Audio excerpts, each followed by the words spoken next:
Conversation is Ventilation, Episode 3. We are underway shortly. All right, in studio today, we're going to have Kevin Naler, driver engineer from Decatur Fire. And we're going to get into what I like to call the full circle episode, full circle story. So it's a great story. I thought it'd be a great place to start. First person to come. He's been a great advocate and friend. And I think this is going to be a fun little conversation. So join in. Like I said, Spotify and Apple Podcasts for all you audio people. And YouTube is where the video's at. So join in, tune in, subscribe, and enjoy.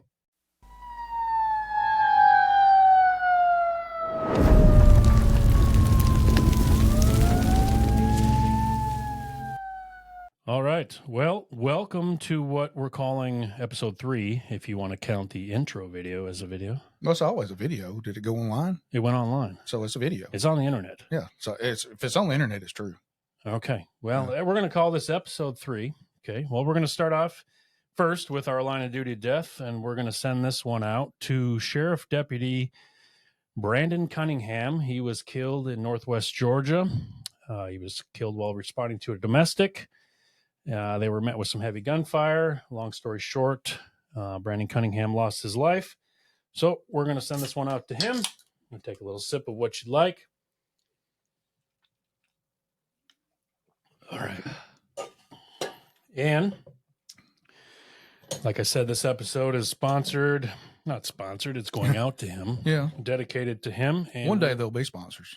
Well, we don't want to get too ahead of ourselves, but yeah, we're going to keep Northwest Georgia, the Paulding County Sheriff Deputy, Northwest Georgia, Brandon Cunningham. We're going to keep in our thoughts for this episode, and we hope that everyone in his circle out there is doing well. Okay, so our thoughts and prayers are with you. So, all right. So in studio, who do we have?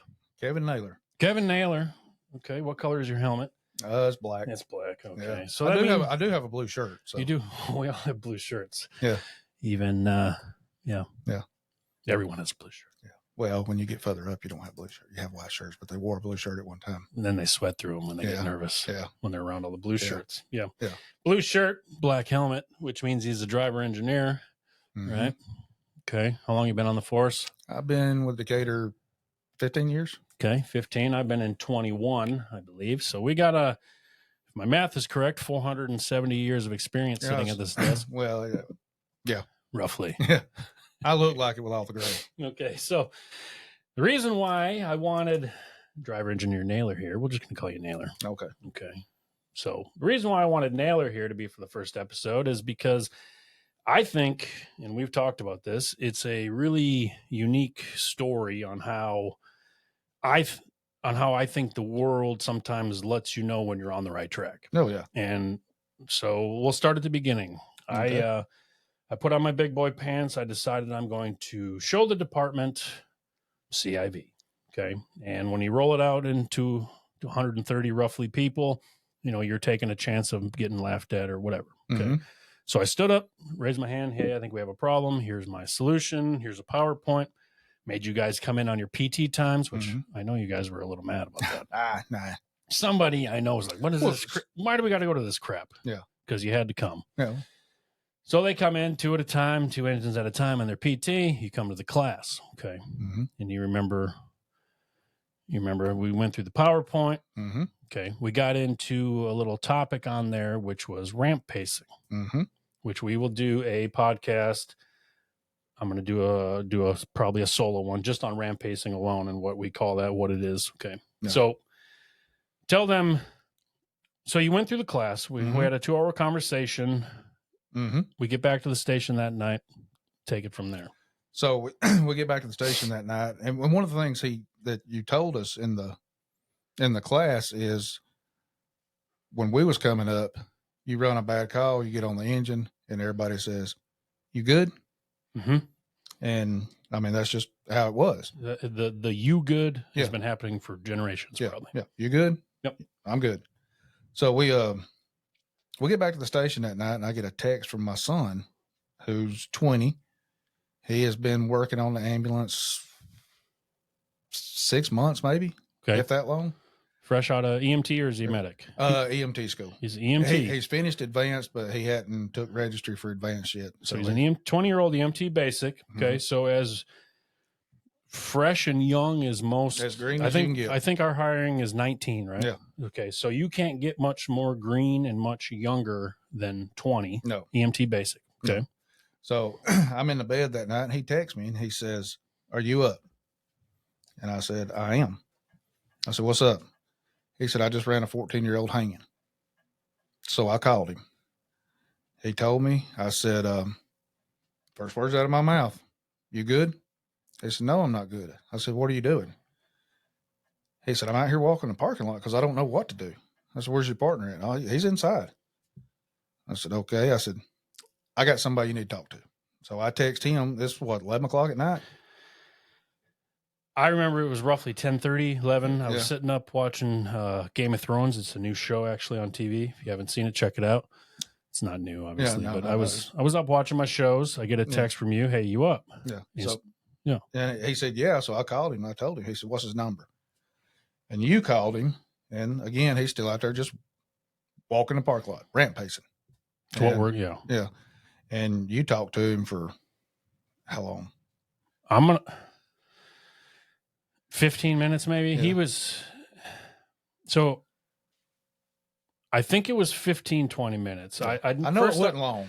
He says that we had met before, and I now that I look back, I remember him coming by the station at one time and briefly meeting Mason, but you asked me to call him, and I'm like, absolutely. Because we had just got done talking about ramp pacing, how it's like being the new guy. Your crew bails off and to go back to bed, and you're sitting there with all these new information, these new emotions. You start asking questions. You don't know how to process it. Don't know how to process it. Okay, so Mason is yeah. And so I called him, and he was working through a lot. Yeah. And he, so then you called me back because he had got a call. Yep. That's when it ended, because the tones went off. He's like, "Sir, I got to go." And I said, "Yep, you're still at work." And he was at work till like 7 that morning. Yeah. 7 or 8. I can't remember. Okay. But then when you called me back, I told you, I said, "Well, good. I'm glad he got a call. Maybe he'll run all night so his mind can't sit and dwell on this." Yeah. And then after you talked to him, I talked to him too. And when you called me back, you said you was presenting it to our new hires a few days later. I don't remember what day it was. And asked if he would want to come. And he came. And I came with him. And I've actually sat through his presentation three different times and get something more out of every time. And after we left, I asked Mason, I said, how do you think that, how do you feel? And he said, "I feel better." He said, "I know it's okay to talk about it." And he is like, he knows now, look, I can't help what we see, what we do, but I don't have to keep it bottled up. And that, to me, that is the biggest thing of this whole, like you said before, it's so simple. It's simple. I use this phrase, it's kindergarten stuff. Yeah. We're sitting here online having podcasts, having conversations to try to convince people to have conversations. Yeah, to just talk. Yeah. Yeah. And I go back to all the, again, how simple it is. One of the stations I was at, we run a bad call. We got a table out in the engine bay.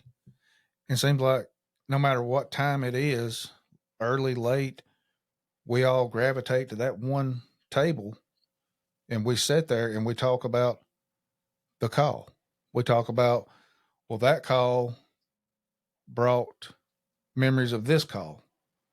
And then when you get firemen together, it sounds bad to say, you're not going to outdo me.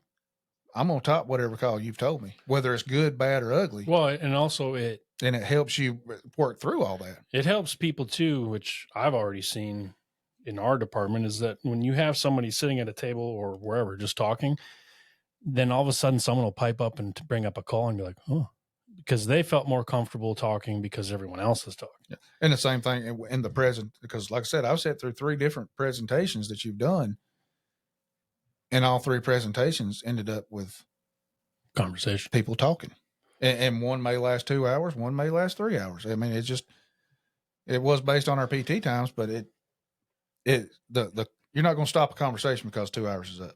No. And you can't. But we've spent so many years not doing the simplest thing, is sharing with the people that ran the call. Yeah. You ran the call with, if you got 3 or 4 people on an engine and, and you go on this call and then you get back at 2, 3 in the morning and everybody bails off to bed. Well, then there's always that one guy ramp pacing or the newest person or someone who hasn't been through that yet. Well, they're not going to go right back to bed. I know I didn't back in the day. And, your son didn't because it's like, okay, this is the first time. So now he's out on the ramp asking himself all these questions, working through these emotions, and there's nobody there for him. No, and we consistently do this to all the new guys. And the one person that's supposed to be there for him, first words out of his mouth was, "You good?" Well, that's because you are used to that. Yeah, and I am too. Yeah, and we're trying to do a better job. Yeah, and that would that's why we're here. Yeah. Because we realize that Mason needs someone to talk to. Yeah. Now, did I say something that was any different than what you could have said? No. Oh. But we just had a conversation about it. I remember telling him, I know what you're doing right now. He goes, and your son is a very yes sir, no sir kid. He's very polite. And he's like, I said, you're pacing outside, aren't you? Yes, sir. And I said, you're asking yourself these questions. And I rattled off a few of the questions that I know that I asked myself 20 years ago. And he goes, yes, sir. And I said, okay. I said, first thing I want you to understand and know and hear coming out of my mouth is the fact that I know exactly how you're feeling. Yeah. And you're not alone. And you're feeling something that we've all felt. And I said, your dad too. And your dad will tell you. Yeah. The same thing. Yeah. When you have that conversation with your dad. And so just the first step, I think, is just honestly telling these young kids, I know how you feel. Yeah. It's okay. It's one of those you can actually say, I know. When people tell you about anything and everything they're going through, and you always say, I know. I've caught myself doing it here lately, and I had to correct myself. And I said, you know what? No, I don't know. And I'm sorry I don't know. But with with stuff like this, that's the first, I know. I understand. I've been there. Because what happens if we wouldn't, we're using your son as an example, obviously. If we wouldn't have been there or somebody wouldn't have been there to help him understand that this is, I hate to use the word normal, but it is normal. It's normal for this job. It's normal for this job. First off, I don't think we do a good enough job preparing them for the understanding that what's about to happen. No, they even through EMT school, you see the gory stuff. Let me take that back. You see the stuff in the books. And that there's a difference between seeing it in a book, seeing a picture of it, and being there. Because when you're there, later on down the road, somebody may walk by with the same cologne on, and then you're like, that triggers everything that you just remembered. Yeah. So it's a picture can be a memory, but it's not like actually having to live through what the horrible thing. I remember asking him, this 14-year-old girl hung herself. So obviously somebody found her. And I said, I remember asking the family, they were there. He goes, yes, sir. And I didn't ask who and how many or what. I said, but first responders, a good lieutenant or a driver or whoever's in charge, somebody is going to remove the family from that room. Let's say, okay. So, one of the things I remember hearing when I had my first hanging was the family in the other room screaming. Yeah. And, that screaming is a triggering thing for a lot of first responders. And I said, was there family in the other room screaming? Yeah. And I believe he was like, yes, sir. Yeah. And I'm like, those are some of the things that when you're 47, you're going to remember the screaming, the triggering. There's one call. I can still hear the mama screaming, and it's nothing you can do about it. The only thing you can do in the moment, even though it's hard, is in the EMS world, I've always and it may be a bad way to look at it, I don't know, but I've always looked at it as long as I delivered the patient and as good or better than I found them, I've done my job. And we done that call. We did everything we could for that kid. And I mean, unfortunately, it didn't turn out, and it was a hard one. And luckily, we do have we have Shimmick now that he's doing a great thing. Right. But we also have one of our chiefs that was a counselor. Yeah. So we have that at our disposal too. We're starting to realize that we're not doing a good enough job, and we need to do a better job. And this is our way of adding to that change is this. And then I think it's already trickled down into our crews and how we're managing. You know, I see a lot of crews having good conversations now. Yeah. We're looking at the new people a little bit different now. You know, your son is an example, is the first example. And like I said, and the first example was in 24 hours.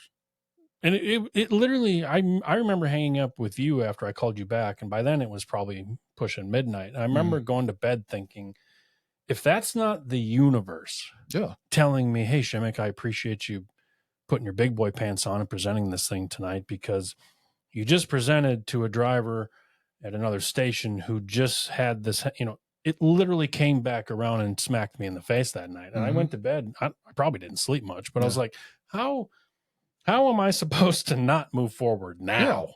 Yeah. You know?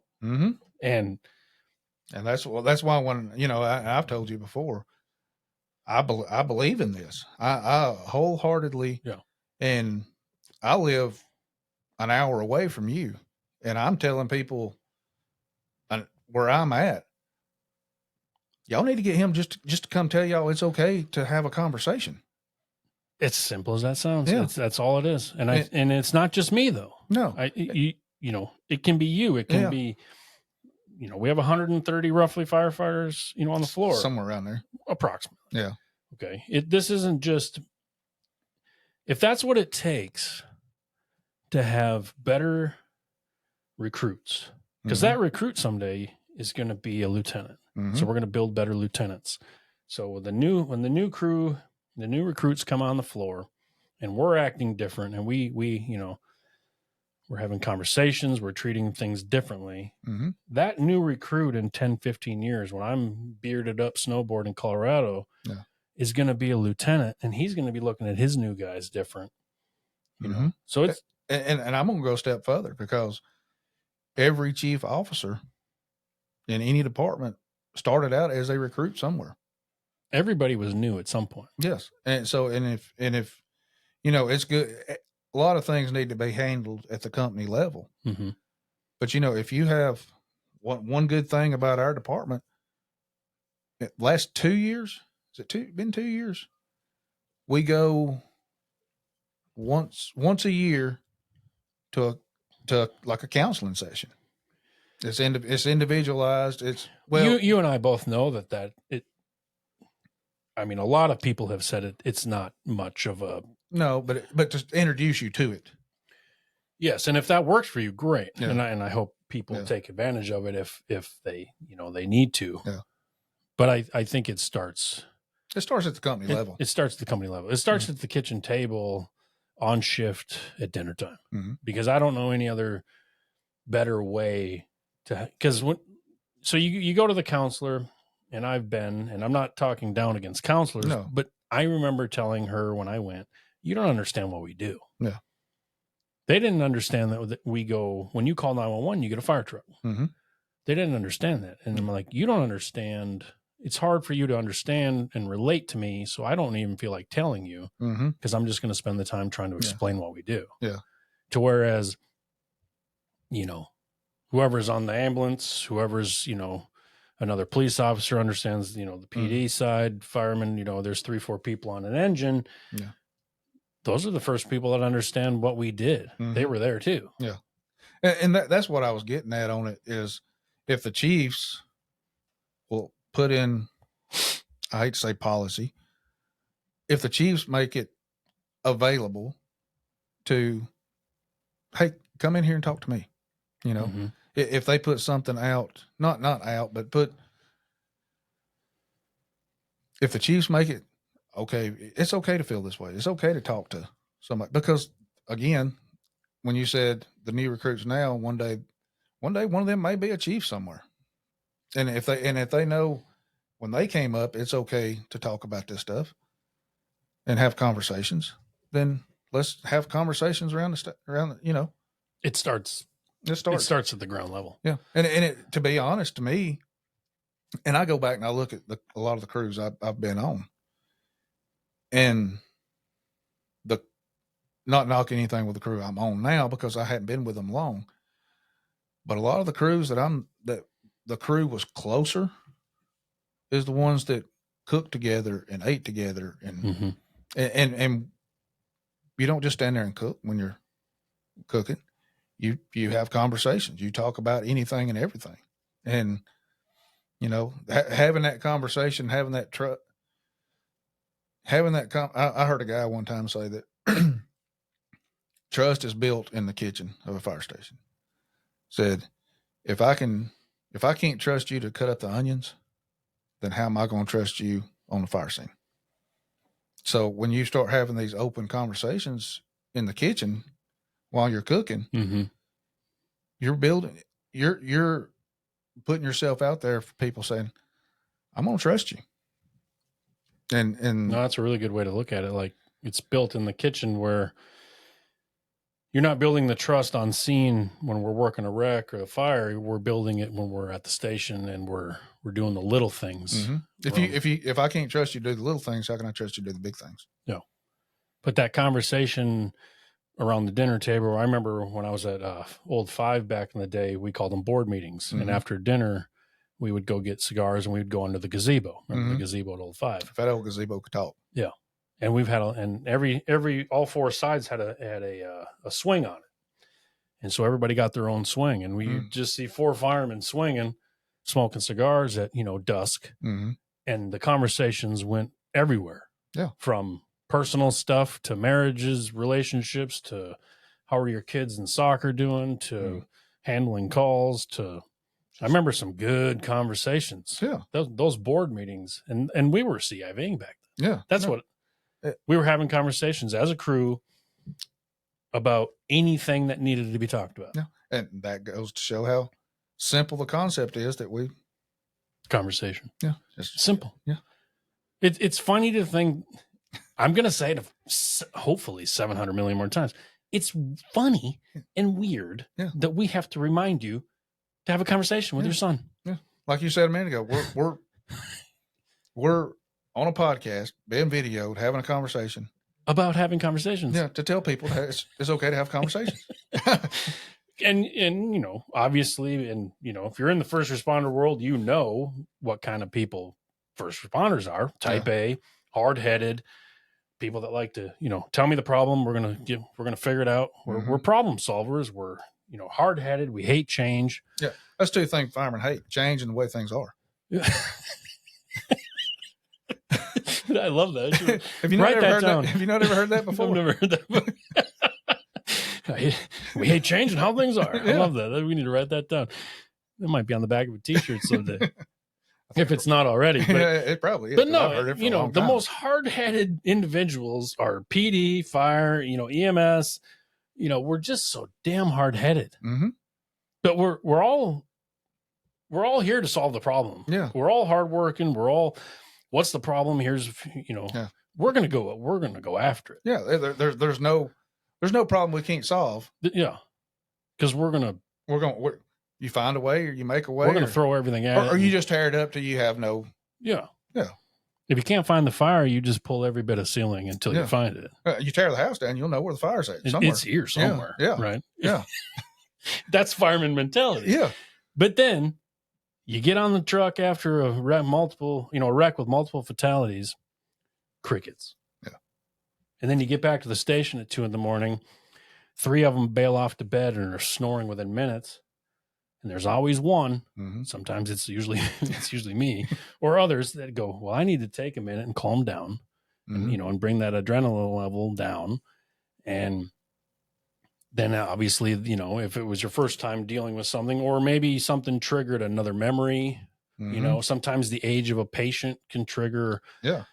You know, like a 16-year-old girl was killed our last tour, you know, ejected. And I know some people that have mentioned, you know, my niece is that age, and you know, so it's very triggering, and yet nobody talks about it. No, nobody wants to talk. No, it's weird. The first set of people, you don't get off tour and call your mom and go and try to have her understand, or your Uncle Danny, or, you know, they weren't there. No. And who was there? Your crew. Yeah. Who's not talking to you? The crew. The crew. Yeah. Because nobody, you know, some people think we go to work just to sleep. Well, some people do. They're called safety naps. Yeah.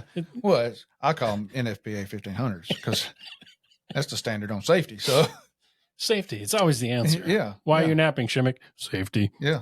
So where are your shoes? Well, they're safely by the truck. Safety. Yeah. So I don't forget them. Yeah. Where's your helmet at? It's in there. It's in there somewhere. Yeah. It's safely in the truck. It's not going to fall out. But we're going to probably, I hope we're spending the next 15 years beating it into people's heads that the people sitting next to you, whether you're on an ambulance, whether you're on a fire truck, whether you're in a PD, squad cars, those people are the first people we should be talking to. And well, it's not a surprise. For some reason, we need to be beat across the head. Hey, let's talk about it. Yeah. I actually understand what you're saying because I was on the same call. Yeah. I may not have been on the same call, but I may not have been on that call with you, but I ran that call. Yeah, I ran that call. About that last episode about the drowning, you know, that started this snowball effect. It's like, you know, you can walk into, you know, your local fire department, you live an hour or two away. You can walk into that department and go, you guys ever run a child drowning? Yep. Yeah. And you guys are instantly have the same. There's a connection there. There's a connection. Exactly. Yeah. So. You could walk into any department anywhere, and firemen understand firemen, police understand police, PD, EMTs, medics, military's the same way. Those guys, those infantry dudes, they understand each other. Yeah. Yeah. They don't want to talk to each other. Well, and for too long, the perception was if I talk about it, I'm weak. If I cry in front of you, I'm weak. And you know, a lot of the calls, you know, I'll try to hold it together. And crying is a good thing. Crying lets everything out, but a lot of times it's when I'm by myself. You know, there's one I remember. I carried stuff to the truck just to get away from the hospital room, and I went on the other side of the truck, and that's where I broke down. I mean, does it make me sound weak to say I cried? No. What it says is I'm a human. It's called empathy. See, and that's what I want the new guys to hear. Yeah. I want the new, you know, police academy to have other officers talking about that. I want to have our new guys that are starting our recruit school. What next? They're in it now. Well, they're actually in EMT school. EMT school, right? But now. I mean, but they're in the process. I want them to hear, you know, 20, 15-year-old, you know, year-long guys going, yeah, there will come a time. And when it happens, you don't need to feel weak or less than or not fit for the job because this is normal. Well, up until this point, we've been keeping that to ourselves. Yeah. So then when that happens, you feel like you're not fit for this job. I remember telling myself all sorts of things. Yeah. I should go home. You know, why am I not crying? Should I be crying? All, you know, and the more questions you ask yourself at 2 a.m, pacing back and forth on the ramp. If I leave now, would anybody really care? Would anybody care? Yeah. Would they know I was gone till another call came in? And then what are they going to do to me if I just up and leave because I don't know how to deal with this? Yeah. Because I'm out here by myself. I remember telling myself if I leave right now, it was like 2 or 3 a.m. It was dark. Okay. Later, you know, after bar late. I remember going, well, if I leave now, it still doesn't change anything of what just happened. Yeah. Because that'll go with. Yeah. And I remember I just remember, because all those unanswered questions are weird because I thought, okay, we're going to get up in the morning at 6:45 for the shift change. Pot of coffee starts, and then we'll talk about it. Yeah. Didn't happen. Yeah. New shift comes in. And then I remember coming home, and we were on 24 48s that time. And I remember coming home for 2 days going, okay, when I go back to work shift, the next shift, we're going to have somebody's going to talk about it. Yeah. Didn't happen. No. And, and when, when shift change comes in, when that happens, and how was y'all shift? Eyes on it. Or, we had a bad wreck, or we had a wreck with fatality. Yeah. Yeah. And to be honest, in my mind, when that call happens, is when that shift comes in, how was y'all shift? Oh, we had a bad wreck, had a fatality. Would y'all like to talk about it? Let's sit around here and we'll talk about it until, because it's new people. One of the CISD, whatever the initials is, critical incident stress debriefing. CISD things that you got it right. I was involved with. The guy that came in and done it, which works at our department, told us at the beginning of it, he said, I have purposely avoided everybody else in the department because I did not want to hear what happened from anybody else. I wanted to hear it from y'all first. And that's how he started the meeting.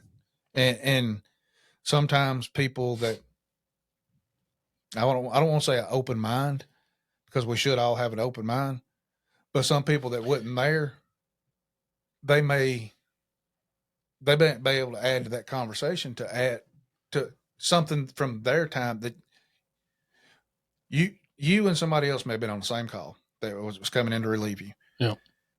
And me and you are on this call, and he brings up something from the call that you and him was on that you hadn't even thought about, that comes around with this to help you help your feelings. It's like a processing thing. Yeah. It's almost like you go on these calls and then you have to process it. And I think part of the puzzle for the processing, that's a tongue twister. Let me tell you what, that sounded like a radio DJ. I'm just saying. Coming up on WHNT. Coming up on Spare Room Studios. Yeah. No, I think part of the process, a piece of that process is, I think, can almost come from the people that weren't on that call, because, and I'm not a doctor, of course. No. I dropped out of community college, but I play one on TV. But I think what's helped me a little bit in understanding is sometimes it's nice to hear somebody, like, they had a really bad call, 3-6, and I think 1 went to that bad call. Okay. So if somebody else can help them process that call by bringing up a story from another time that they weren't even at. Yeah. It's almost like, it's like being able to hear somebody else have the similar feelings that has nothing to do with your call. Yeah. But I'm showing you that I understand because I'm telling you a story now about a bad call that I ran. That was similar to the one that was very similar. And it's like with your son, we can go circle back to your son. It's like, look, I remember my first hanging. Yeah. And I remember one of the first things is no one told me that was going to happen. Yeah. I remember going, where was that information? Yeah. Where was that in the book? Where was that in the book? Yeah. And we're supposed to put out fires. Yeah. And I remember all 5 senses were peaked and registered and filed on that call. Yeah. Well, when you hear someone else tell a similar story on their call, I can relate to it. And then it almost in a weird way makes me handle my remembering of that call easier, because I know someone else feels the same way. And I think that's kind of what I'm trying to say is, I think we need to do a better job of letting the younger people, guys and girls, the recruits, understand that, not that it's just normal, but what you're feeling is normal. Yeah. And I have felt we it do too. Is not normal, but what exactly the feelings. What you're feeling is how I felt, and is how I feel. And I'm here 21 years. Your son's been here 6 months. I feel the same way about that hanging, that girl, that you do. Yeah. And so then that instantly makes it a little better for him to go, okay, I'm processing, but at least I know it's not me. Yeah. It's not just me. Yeah. I'm not weak. I'm not weak. I'm not. These I don't things have to walk around happen. posturing. I don't have to posture for everybody and then wake up 10 years with a drinking problem or, on my third marriage or cheating, because we all know you get 15, 20, 30 years into a career and all of a sudden you don't recognize the person in the mirror and you're acting out. You got some problems. You have some closet drug issues or marriage, infidelity. You can throw a rock and hit people that have things that they need to do and talk about. And so, and I think a lot of that comes from just the processing part of everything we do. Yeah. Yeah. You how you process something is different from how I process it. But this is how I process it. If it helps, and that's still part of the conversation. You can sort through one of these calls without ever talking one word about the call. Just talking about, this is how I feel. This is how, and when, we'll go back to the original where this all started. Feels like I'm in a house and the room's filling up with smoke and it's getting harder to breathe. That's the best description of how, when this stuff happens, of what 99% of the people feel. And most would never say that. No.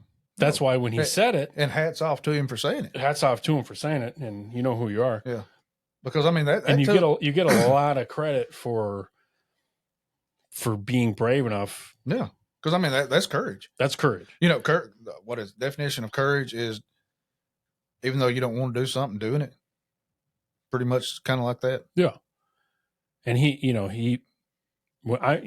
we've talked about it. When he said that, it was like he punched me in the face. Yeah. I'm like, oh, because it was like, well, there's that. Yeah, and good luck ignoring that. Yeah, and there's no way you really can. Boy, did I try. I'm like, let's not make eye contact with the issue in the room, and then you start thinking, okay, and then you start doing a little self-reflection. You think about your own career. I'm sure you do the same thing, and you start thinking of the calls you've run and the things you've done, and then you think about you just start putting things, processing. There's the P word again.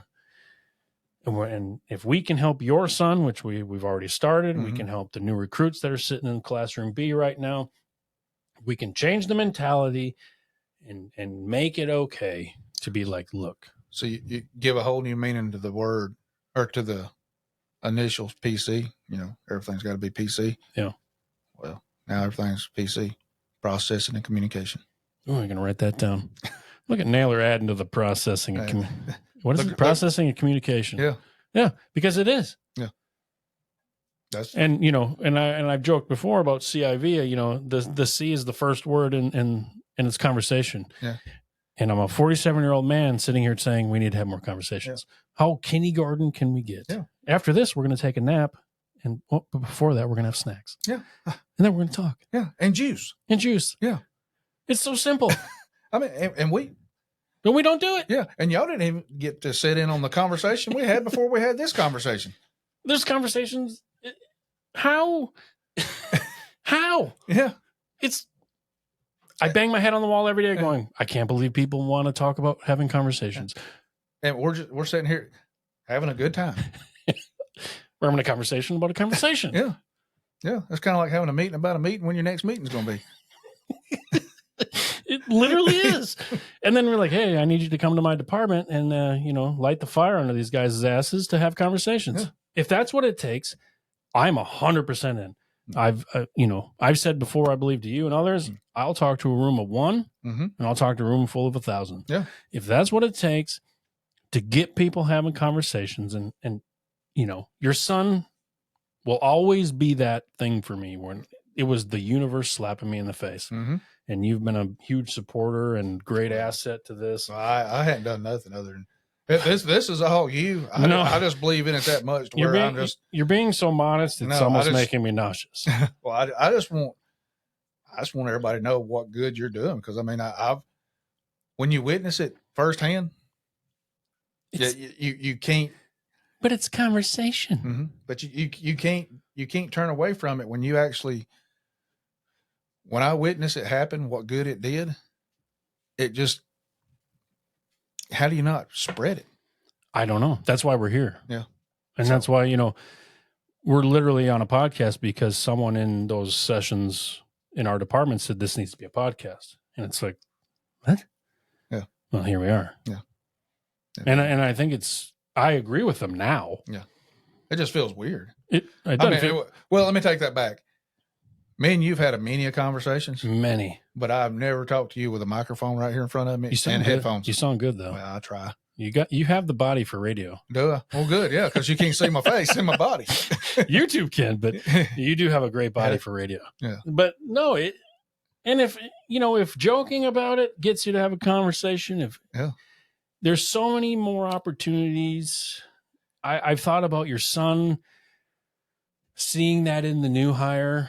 Yeah. When they run a call and your son's gonna be like, yeah, I see that. Yeah. And then I know it. I know he's going to be like, hey, man. I know he will too. Cause he's going to stay up with that. Well, we called him before we done this. Just, hey, you good if we tell your story? Yeah. And he's like, absolutely. But you know what I'm saying? Like when they run in 3 weeks from now, when they hire a new person and they run a bad call, your son's going to go, I'm not going to go to bed yet. Cause Amy over there just ran her first suicide. Yeah. And your son will be up there having a conversation. I know he will. Well, I know for a fact, and it don't have to be a new guy. No. Because I know he has reached out. Hey, look, this person's they're hurting. That's can y'all talk to them? That's a whole nother chapter. You realize how many, and I saw it after we started kind of getting a little serious about this and having these, interstation conversations. Yeah. The veteran guys and girls, first responders started opening up. Mm-hmm. And so this isn't just for the new people. No, I've had more 20, 25 year. I know there's one lieutenant who rides an ambulance for many years, has been in EMS for 35 plus years, just unloading. Yeah. And he's like looking at me like, why have we not been doing this? I'm like, I know. And these are so. But back then coming up, you didn't do it. No, it was because you're weak. You're weak. Mm-hmm. And now. But I want to, there's a caveat to that. They never said you're weak. No. You watched them process through it and they were so stoic and you thought, well, how's that not bothering them? Then it's not supposed to bother me. And if I talk about it bother me, then I'm not like them because I look up to them. Mm-hmm. And so it's not them saying you're weak. It's our perception of how they were. You don't want to seem weak. You don't want to come off as weak. Yeah, because, I mean, you don't know that. That's probably crying inside. They may have been crying when they went to bed. Well, like I was saying. Yeah. We're finding out that they're a mess. Yeah. And given an opportunity to have a one-on-one or when they're, when they feel comfortable and they start to open up and talk about, they might bring up a call. Yeah. Back in 97, we ran this call and you'll see it in their eyes. You'll see it in their face and they'll start telling you details. Mm-hmm. They'll tell you how the room smelled or they'll tell you what they heard, and they start rattling off these things and like, you do realize that was 30 years ago or this or that. Mm-hmm. And you can tell that they've wanted, I believe that they want to let it out. You can almost, when they start talking about something like that, kind of like in the movies or something, when the character talks directly to the camera. Yeah. How it's like their eyes change. It's like they automatically just focus right on you. And it's kind of like this. Yeah. Hey. Yeah. It's just like I've seen some things. Yeah. You can tell when they just kind of, because they're everything changes about them. And maybe it's the time, the time that we're in now. It's okay, a little more okay to be open and okay with it. And, we're setting some really good examples. I believe there's a bunch of us in our department, and we're doing a great job. Yeah. And it's not just me. You're out there doing it. So I'm excited to see these new people come into a better situation, because we're not going to stop the calls, obviously. Yeah. Every officer, every fireman, every EMT, every doctor knows that these things are going to continue to happen, but we can do a better job of taking care of ourselves. Yeah. And, it's exciting to see people being open to the idea. Yeah. I haven't heard anybody talk too much negativity. I hadn't heard a first negative thing about it. Everybody that I've heard, and I mean, you go look on Facebook of the people that when you first started posting, and you even have people that's retired. Yeah. I seen one of them, what Shimmick, you're doing a good thing, and it's time.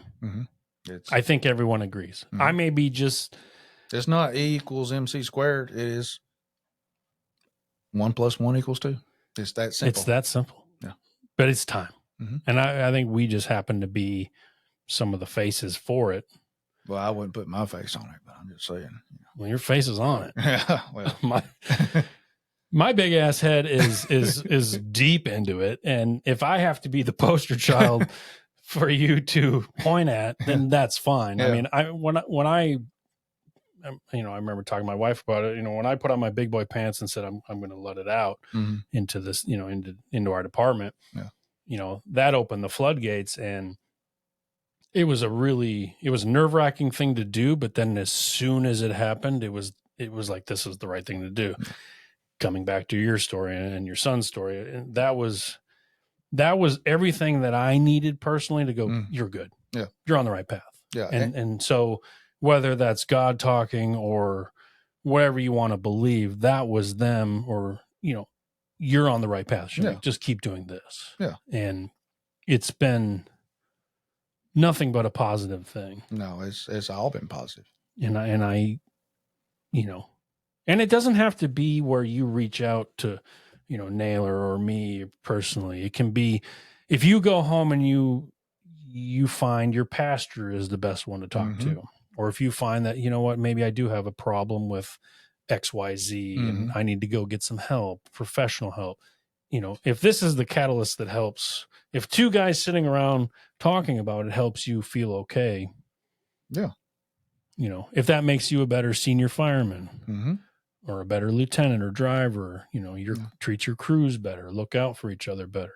It makes you a better police officer when you understand that, hey, just makes you a better person. Makes you a better person. Yeah. Because we're not on shift every day. No. Right now, we're just two human beings sitting in spare bedroom studios. Exactly. Looking Milo. Yeah, the dog's in here because he has to be in here. Yeah. He's very quiet because if Dad's panicking, he panics. Yeah. If Dad's cool, I'm cool. Yeah. We're gonna have to get him a chair up here so he can. He wouldn't sit still. Hey, would he not? Well, he's laying pretty still right now. Yeah, because he's on the floor. Yeah. And his dad's in here. Yeah.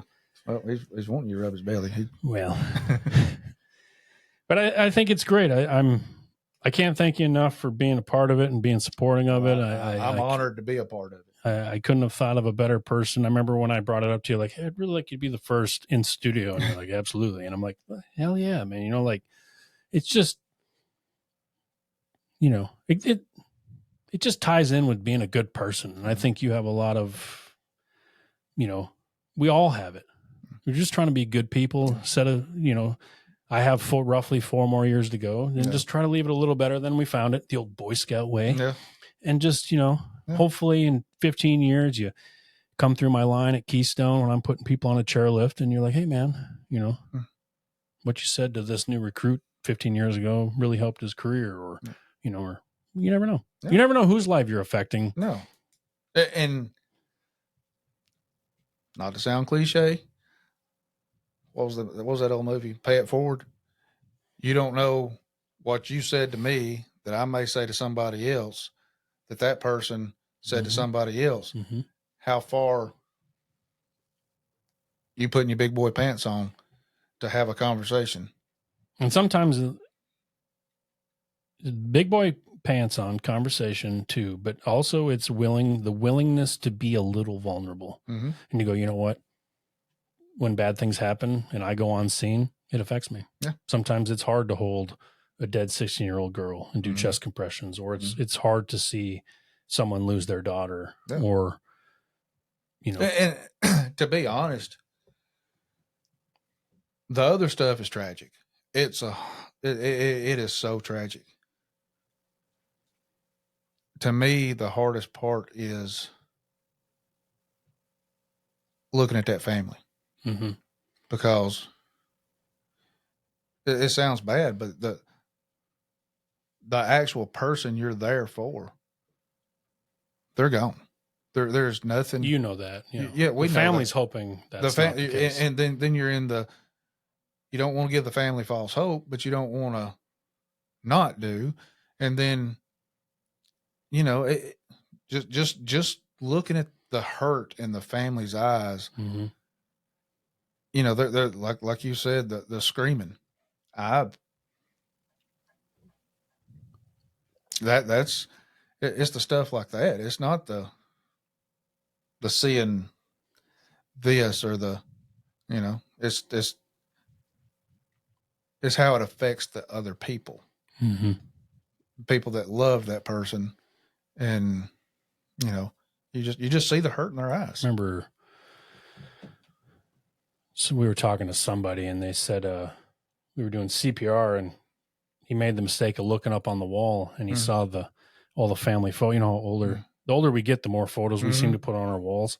And he looked up and saw the photos on the wall of him, in different stages in his life with his family photos, and it crushed him. Yeah. And he still talks about it. And I can almost tear up thinking about it because I've seen, and it's like, this is someone's loved one. This man or woman has a family and people that care about them, and it's like, now you're, one of the worst thing that could happen. And then, poor mom is in the kitchen crying and yeah. I said the screaming, and that's one of them. But another one, we ran a guy that didn't make it, and we thought we had got everybody out of the room. And, we're waiting for everything to, we're fixing to leave with PD. And I look up and his grandmother standing, coming from the kitchen in the doorway to the room he was in. And the words out of her mouth was, "Is he going to be okay?" Yeah. And you could look at him and so, when first laid eyes on him, I knew there was nothing. But the hurt in her eyes and the hope she had, and I guess that I had to crush her hopes because you don't want to lead them on. Well, we never want to lie to them. No, and so being the one to tell her, "No, ma'am, he's not." That's something hard to tell somebody, that their loved one is not going to be okay, and that that there's nothing we can do. No, and like I said, she just had this look on her face, and the way she asked it, just with all hope, is he going to be okay? No, ma'am, I'm sorry. They don't talk about that in EMT school or paramedic school. No, probably no. And when they do cover it, they say, "Oh, you've got to be direct." You don't give them false hope. You use words like death and dead, but nobody explains that you're going to go. You've got to explain this to a grandmother that her grandson is not okay. And then after that call, for some reason, you always end up at lunch, or you go back to the station and you turn the football game back on, and now you're watching the game, eating some chicken wings, waiting for the next call, and you realize, that was one of the worst, that was a horrible thing. Mm-hmm. There's a family 2.3 miles down the road that's having the worst day of their life. Mm-hmm. And that's the bad thing about this job. When people call you, they're having their worst day of your life. And now you're back at the station 20 minutes later because you called, for the coroner, and now you're finishing your lunch watching the rest of the Bama game or something. Mm-hmm. And you're thinking, that family is calling their relatives, and all the people you saw on the photos Mhm. are getting a word that grandpa died, or Mhm. yeah. Yeah. They don't explain that to you. No. Your son doesn't, maybe your son is starting to understand Yeah. that, but he's just getting started. But he knows now when that happens that he can reach out to, We have to talk about it. yeah, he can reach out. He knows he can reach out to me, and he knows he can reach out to you. He knows he can reach out to the people he works with, that he knows it's okay to say that stuff. And he also knows when his partner comes back and is walking the parking lot, I know what he felt. Just the same thing I told him that night. Yeah. I know how you feel. I may not, at 20 years old, not have the words to tell you, but I know somebody. And being able to sit there and just let somebody know you're not alone. I understand how you feel. Yeah. Sometimes that's all I know that's all I need sometimes is just let me know that you get what I'm feeling, you know, or it's not just me. Yeah. And so, you know, by simply reaching out to your son that night and going, hey, I know what you're going through. And you know, and when I explained it to him, he's like, yes, sir. And, you know, like, are you asking yourself this question? And his answer is yes. Yeah. It's like, exactly. Because 15, 20 years ago, I did the same thing. Yeah. You know, how did I know that question? How did I know you were asking that question? Because we all ask that question. Yeah. And I believe I said something like, when you talk to your dad in the morning, ask him, have you ever asked yourself this question? Yeah. You know, I've had firemen in our own department come up to me privately and we talk and saying, you know, have you ever felt this way? And I'll be like, 100%. Yeah. And they're like, one time the guy was like, I think he was taken back by it. Yeah. And I said, well, first off, you wanted me to answer the question and not lie to you, right? And he goes, but I was like, yeah. And then he's like, so I'm like, yeah, it's okay. It's okay to think that, have that go through your mind. We can talk about it, but that's not unusual. So yeah, we have to do a better job of letting them know. Yeah.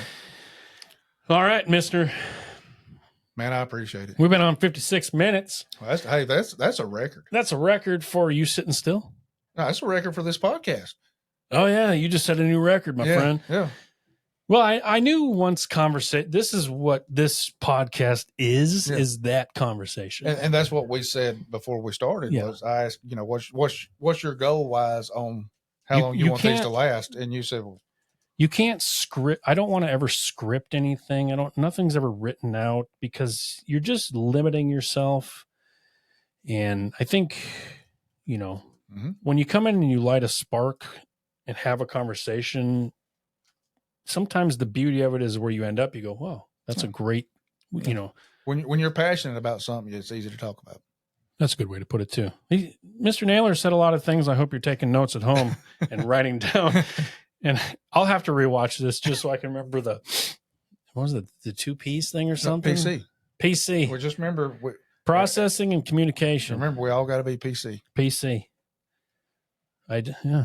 See, you know, you didn't know you had it in I'm you. not just a pretty face. If you're listening on Spotify on the audio only, trust me, he's not as attractive as he's asking or he's saying he is, but either am I. But no, this is what it should be. And this is what I hope that is happening at dinner tables, at stations, at the police stations, in the ER break room. And this is just all we want. Yeah. That's all. Is having conversations with people that understand us and understand how you feel. And I'm telling you, when you get around people and you open up a little bit, it not only lets them feel comfortable and willing to open up too as well, but you get this comfort from knowing. And it makes it okay. For some weird reason, you feel lighter, you feel okay. For me, at least, I'm speaking for myself. And it shows people you trust them, and they can trust you. Yeah. And we're human beings. We have empathy, trust, and just being able to, you know, just being okay to say sometimes it's okay to not be okay. It's okay to, you know, it's empathy. We're human beings. We're not designed to be these cold. It's okay to feel how you're feeling. Yeah. Excuse me.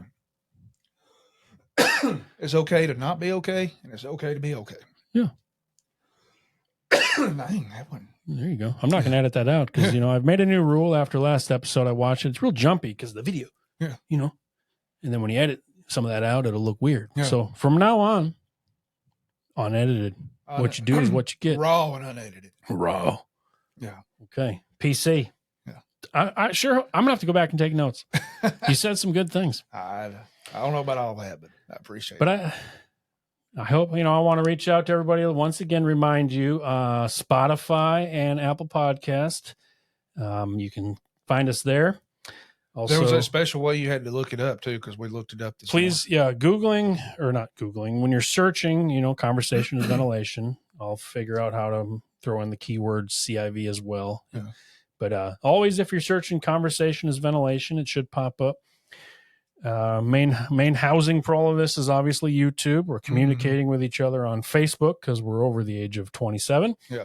So we're all on Facebook. And like, share, subscribe, all that jazz. Share with people you think need to hear it. Join the conversation. Be that guy or girl that just, sometimes we just need to be the ears to someone, you can catch on that maybe they just need to let some things out, vent a little bit. We're trying to convince you to have a conversation. Yeah. Seems weird. Simple. It's that simple.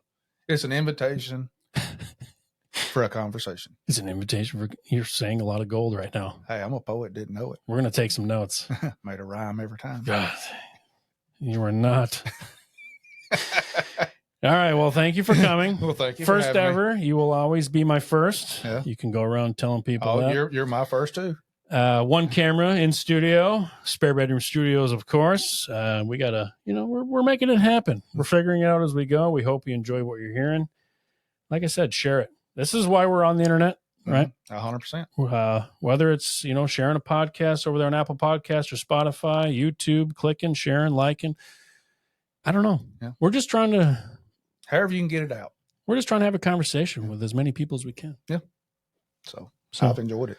I love you. I love you too. Man, you're a great guy. You are too. I hope everybody, if you ever get to work with this guy, he's not bad.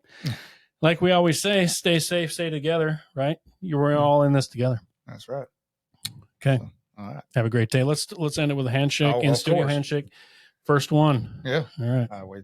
Always the first. All right. I appreciate it. Thanks for coming. Thank you, sir.